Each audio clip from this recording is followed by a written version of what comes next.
Ready? Chapter 15. Bunker. Keep the entrance open. It's dark down here.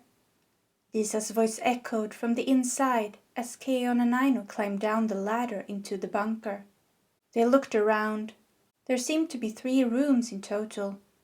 From the one on the right they could hear rumbling. Yuval was searching for wine. The rest of the officers seemed to be in the room to the left. Let's check the room straight ahead. No one seems to be in there. Keon opened the door. There wasn't much in there. Some shelves, a couple of chairs, and a table. He heard a loud thump and turned around. Aino had fainted right behind him on the concrete floor. He bent down to help her, but stopped himself. She had said not to touch her while she was unconscious. He remembered what had happened last time. He felt bad about leaving her like that on the floor, though. He squinted in the low light. Were there some books on the shelves? He walked over and grabbed one of them. Maps of the World, he read out loud. He read the books of the other spines, but they all seemed to be literature he had seen before. He looked down on the book in his hands. Maps. He had never seen a map before.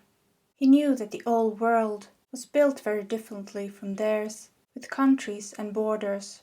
When the old world came to an end, so did all of that as well. The new world was just ruins of the old. Aino opened her eyes. Keon was hunched down on his knees looking at her. She could see that he seemed a bit worried about her. She sat up on the floor. I'm all good now. Just needed a little nap, it seems. She smiled at him. He smiled back and showed her the book he had found. You lived in the old world. Maybe you can show me where we are on one of these maps. I tried looking, but I don't quite understand them. He scratched his head a bit embarrassed. She nodded at him. I'd love to. We'll do it when we are out of the bunker. A little bit too dark to see clearly here. They walked out of the room as they heard arguing from the left room. They peeked in. Well, I know what this is, Disa said, pointing at something in front of her that Keon and Aino couldn't quite see. Oh, you do? Jill looked a bit impressed. Yes, it's a button, she said proudly. Jill's impressed face immediately disappeared. Of course it's a button. The question is, what is it for? Well, I don't know. How am I supposed to know that? Lisa shrugged. Jill sighed.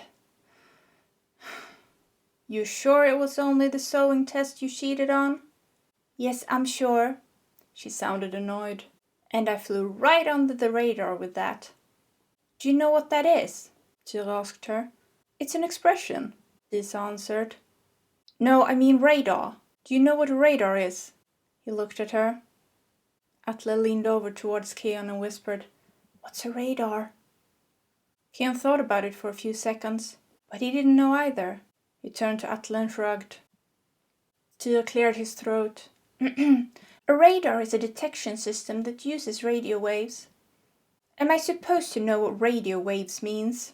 Also, how do I know you're just not making stuff up on the spot? Lisa crossed her arms.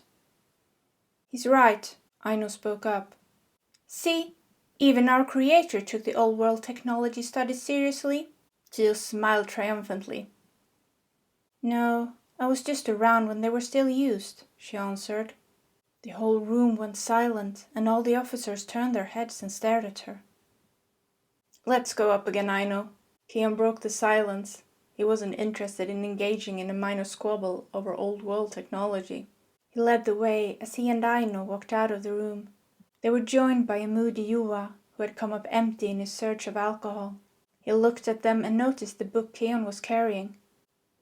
What do you have there? He seemed genuinely interested. A book with world maps, Keon answered. Wow! Yuva's jaw dropped. Those are so rare. We only have one map back at the headquarters. It only shows the area we live in, nothing else. Aino and Keon sat down and opened the book with Yuva curiously peeking behind them. This is a map of our planet, so all the countries that used to exist are in here. I'm guessing the map you have at the headquarters only shows the province that used to be called Scania. Yeah, that's right, Yuva answered. Scania used to be part of a country called Sweden, which is the area we are traveling in right now. We started in the very north and are slowly making our way to the headquarters in the south. She moved her finger over the page. Do you know where your parents came from? Aino turned to Keon. We never had a map at home, but they described it as far south of the world. I know they walked straight north from there to get here. I think they at some point took a boat across the sea as well. They said it wasn't the area the furthest south, but close to it. Most of the neighboring areas, which all used to be countries, were connected to the ocean, but where they were from wasn't. I wish I could remember what they said the name of it had been in the old world. Keon tried to focus. He was only a child when he had heard the story, so the memories were a bit blurry. Botswana? Could that be it? Aino flipped the page to where the country's map was. Keon looked down at the page. Botswana. He had heard that before. He stared at the page for a while, then looked up at Aino. My parents were born in what used to be called Botswana. She smiled at him. Your parents were born in what used to be called Botswana. The rest of the officers from the bunker came up behind them as they stood up. Look what we found! A measuring tape! Disa held it up in the air and waved it around. Edda and Banke, who had also just joined up with the group, almost had to duck from her swinging arm. From another direction they saw Tore walking towards them. We all need to move along now. We can't stay here at this camp. I heard from the other officers what happened. He stopped himself mid-sentence. What are you doing, Disa? I'm measuring you, she said as she stretched out the tape from his feet to his head. 210 centimeters, she announced. Peachy, but we still need to leave. He turned around towards her, but she was already on to checking Banke's height. 215 centimeters. Wait, what? You've grown that much taller than me?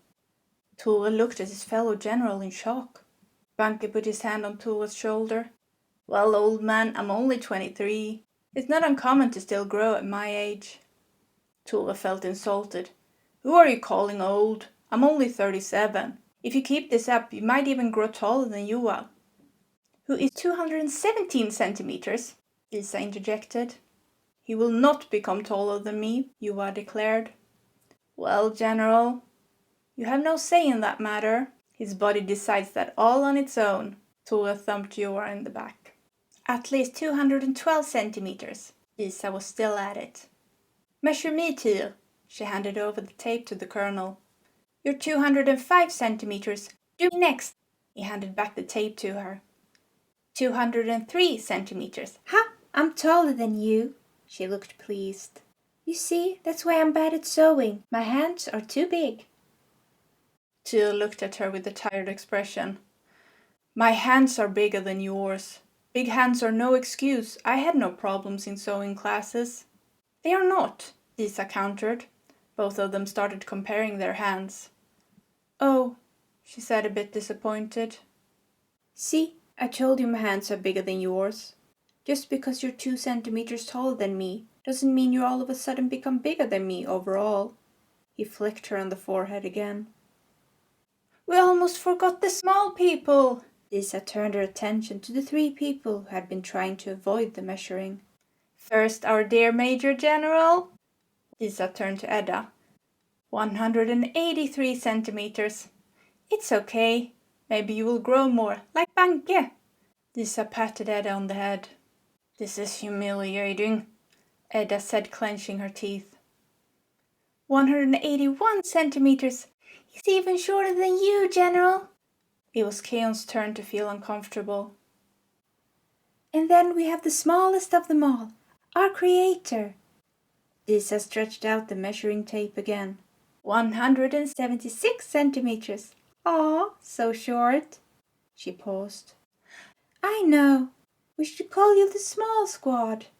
She nodded in delight at her own suggestion. No, the tiny squad is better. Yuval walked up next to Disa with a wide smile. Great, Aino answered sarcastically.